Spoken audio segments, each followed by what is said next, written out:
Ciao a tutti ragazzi e come al solito bentornati, secondo video di giornata che per me è una cosa più unica che rara e ci ritroviamo qui durante questo post partita di Sassuolo-Juventus che ha visto finalmente i bianconeri vincere 3-0 con una vittoria rotonda, convincente, una partita importantissima per quanto riguarda la classifica e poi quel quarto posto che per noi è fondamentale per la programmazione e la progettazione dell'anno prossimo, ma soprattutto c'è stato anche il gol di Jonathan David che non segnava in campionato ad agosto e questo un po' si ricollega anche ai discorsi che abbiamo fatto nel video precedente che vi invito ad andare a ripescare e anche perché secondo me ha detto le cose interessanti e vorrei sapere la vostra opinione. Comunque, prima di iniziare come al solito vi invito ad iscrivervi al canale che è completamente gratuito, ma soprattutto ragazzi lasciate un mi piace e commentate e così mi aiutate a spingere questi video a più juventini possibili. Allora, cerchiamo di iniziare con ordine. Avevamo parlato un po' della possibile formazione che poi è stata quella, anche perché parliamoci chiaro, non è che ci fossero tante altre alternative, quindi con Sensao e Kelly fuori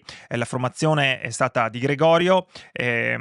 con Miners a sinistra, Bremer e Kalulu, e poi avevamo Cambiasso in mediana come al solito Thuram e Locatelli, a destra McKennie e dietro la punta Jonathan David, autore anche del gol, abbiamo avuto Miretti e Kenny Dietz. Io voglio dire una cosa, visto che siamo durante la finestra di mercato di gennaio, credo che sia importantissimo andare a sottolineare come il miglior acquisto della Juventus che abbiamo fatto quest'anno, dell'ultimo mese e mezzo, in realtà è stato quello del nostro allenatore, Luciano Spalletti, perché ancora una volta oggi dimostra prima di tutto di avere una squadra che è in crescita. Ci sono delle idee, c'è un sistema di gioco, ma soprattutto di avere una squadra che va a studiare e a ricercare quali sono le qualità dell'avversario con uno Spalletti che cerca di andare a sfruttare le qualità dei calciatori disponibili per andare a mettere in difficoltà l'altra squadra. E voi direte, beh, questa è la base di essere un allenatore. È vero, ma in realtà scusate, sappiamo molto bene come in passato, per via dell'ego, per via di alcune problematiche, forse anche della pressione, gli ultimi allenatori insomma abbiano fallito dal punto di vista di sapersi adattare e sono rimasti molto spesso troppo attaccati a quello che era la loro idea di modulo e di formazione. Invece oggi abbiamo visto un Miretti che secondo me è stato autore di un'ottima partita, anche perché Miretti, se messo nelle condizioni giuste, secondo me è un calciatore che può essere utile nella rosa della Juventus. Abbiamo tra l'altro avuto l'opportunità di ammirare anche un Jonathan David che secondo me oggi fa una prestazione sontuosa e voi direte, beh insomma aspetta, ancora sbagliato quel gol nel secondo tempo dopo aver siglato. Io vi do ragione, però se andiamo a vedere la partita di Jonathan David, nel primo tempo non credo che sbagli un appoggio e si muove tantissimo, anzi è tra quelli che corre di più, e nella ripresa prima di tutto va a offrire il gol di 2-0, del 2-0 a Miretti con quel tocco molto intelligente nella tre quarti avversaria e poi ci crede su quel pallone che molti magari potrebbero pensare insomma inutile andare a rincorrere, ma che l'avversario commette un errore come aveva commesso Cambiasso, questo sembra anche un po' più accentuato comunque la settimana scorsa contro il Lecce, e Jonathan David recupera palla, segna e porta la Juventus il 3-0. Però dico che quello che è stato interessante oggi e quello che ha messo in difficoltà il Sassuolo, che è mancato alla Juventus negli ultimi anni, è stato soprattutto la capacità di aggredire e riaggredire anche quando si perde il pallone, con un pressing a tratti anche asfissiante, ma soprattutto andare a riempire tante zone di campo utilizzando più giocatori possibili e continuando a muovere non solo il pallone a due tocchi, ma soprattutto a muovere le pedine del centrocampo e anche sulle fasce laterali. Un esempio potrebbe essere quello di Kalulu, che molte volte si è trovato completamente libero sulla fascia destra, soprattutto in fase di ripartenza, mal sfruttato perché la Juventus ha comunque sempre quelle problematiche relative agli ultimi passaggi, ai passaggi scusate, negli ultimi 30 metri, ma soprattutto anche a fare quel passaggio decisivo nel momento giusto in cui a volte alcuni calciatori sembrano un po' ancora impauriti, però Kalulu si è trovato con la fascia a disposizione perché Miretti e McKennie andavano a occupare gli spazi e forzavano il Sassuolo comunque a indietreggiare, e visto che si accentravano parecchio Kalulu rimaneva abbastanza libero sulla fascia di destra. Credo che in generale oltre a Miretti, Kenny Dietz abbia fatto una buona prestazione, anche perché è arrivato al tiro 3-4 volte durante la prima frazione, anzi sono quasi stupito che Kenny non abbia segnato, perché normalmente quando arriva al tiro così tante volte poi riesce come sempre a portare a casa almeno un gol, però diciamo che abbiamo visto una Juventus che ha dimostrato di essere in crescita e credo che questa sia la cosa fondamentale. Parlavamo proprio nel video precedente di come in questo momento di mercato chiaramente ci sia questo brusio per quanto riguarda la punta agli attaccanti, anche se non sono convinto che si possa fare nulla di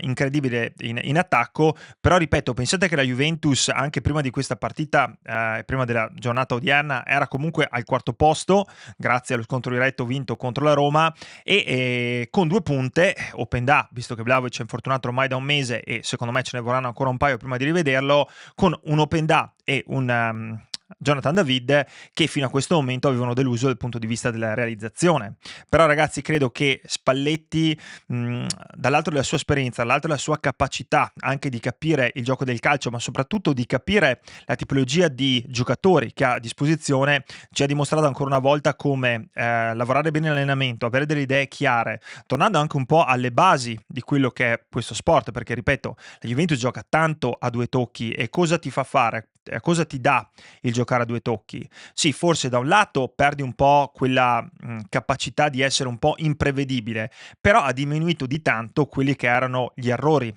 dal punto di vista dei passaggi, perché i passaggi molto spesso sono vicini nell'arco di 5-6 metri. La Juventus nelle ultime, prima di Spalletti, comunque cercava spesso con Locatelli il lancio lungo, di sorpassare, di arrivare comunque a dare palle alte in profondità con un parco attaccanti che comunque non ha in questo momento l'opportunità di offrire giocatori di peso che possono fare quella tipologia di gioco, risultando poi in tante palle perse e tanto di inconcluso. Invece credo che con questa nuova visione di Spalletti, ripeto, il discorso scudetto sia un qualcosa che non dobbiamo nemmeno andare a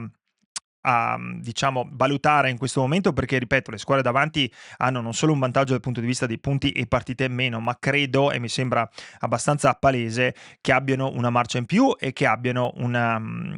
anche dal sistema di gioco siano molto più coscienti dei loro mezzi. La Juventus è ancora in un momento di scoperta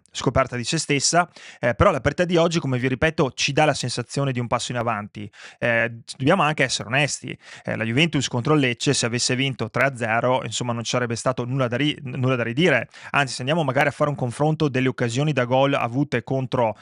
comunque i giallorossi rispetto a quelle che abbiamo avuto oggi contro il Sassuolo, beh, credo che di più nitide ne abbiamo avute nella partita precedente, però un episodio come quello di Moarevovic può andare a cambiare la partita, tanto quanto chiaramente un errore difensivo, un infortunio difensivo come quello della difesa del Sassuolo oggi sul terzo gol di Jonathan David può dare comunque la possibilità di andare a casa con un bottino pieno, ma soprattutto di non andare a soffrire negli ultimi 10-15 minuti o 20 minuti di gara. Ripeto, per quello dicevo nel video precedente che secondo me è fondamentale non andare a sbagliare quelli che sono i colpi di questo mercato. Secondo me è meglio non fare colpi piuttosto che andare a farli tanto per farli, perché Spalletti, secondo me, con questa rosa può e deve ambire e deve raggiungere il traguardo del quarto posto, perché credo che stia dando a questa squadra piano piano e una gocciolina alla volta quella sicurezza un po' dei propri mezzi che era mancata fino ad oggi. Ed è chiaro che adesso, sapete, quando si arriva poi da un paio di prestazioni, soprattutto come queste, le ultime 2 convincenti, c'è un po' quella voglia di farsi la domanda: cosa potrebbe succedere se invece la Juventus potesse andare a prendere qualcuno durante questo mercato di riparazione per poi arrivare con una rosa chiaramente più forte? Secondo me ha poca importanza in questo momento. La rosa è questa, questi sono i giocatori sui quali secondo me dobbiamo fare affidamento e a mio parere, ricordatevi, visto che fino adesso non abbiamo sfruttato il 100% delle loro potenzialità, ripeto, mi chiedo cosa potrebbe accadere se tutto d'un tratto entrambi Openda e Jonathan David iniziassero a segnare, non dico a raffica, ma comunque ci dessero un po' più di continuità. E ripeto, nel gioco di Spalletti, quello che è fondamentale è che anche calciatori come Khéphren Thuram riescano a crescere e inizino a sviluppare un po' più quella maturità per andare poi a cercare un certo tipo di inserimenti che invece, anche se la zona del campo è diversa,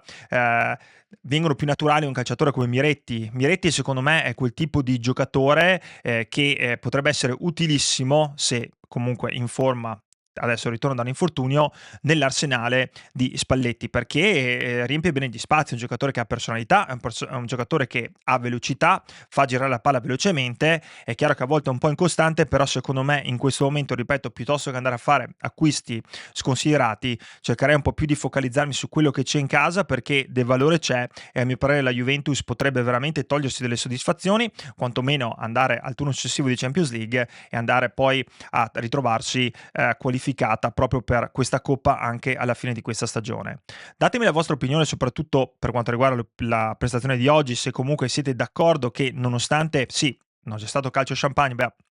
ci sia stata una crescita da parte della Juventus prima di tutto, poi vorrei sapere anche qual è la vostra opinione riguardo al mercato della Juventus, cosa dovrebbe fare in questo momento per cercare un po' di magari avere un po' più di opzioni, se siete d'accordo col fatto che dovremmo magari aspettare l'estate per veramente fare degli investimenti che abbiano senso, o secondo voi invece, se secondo voi invece qualche acquisto in questo momento sarebbe importante e sareste anche d'accordo a trovare un po' come si dice, un compromesso per quella che è la qualità poi del calciatore che si va a prendere.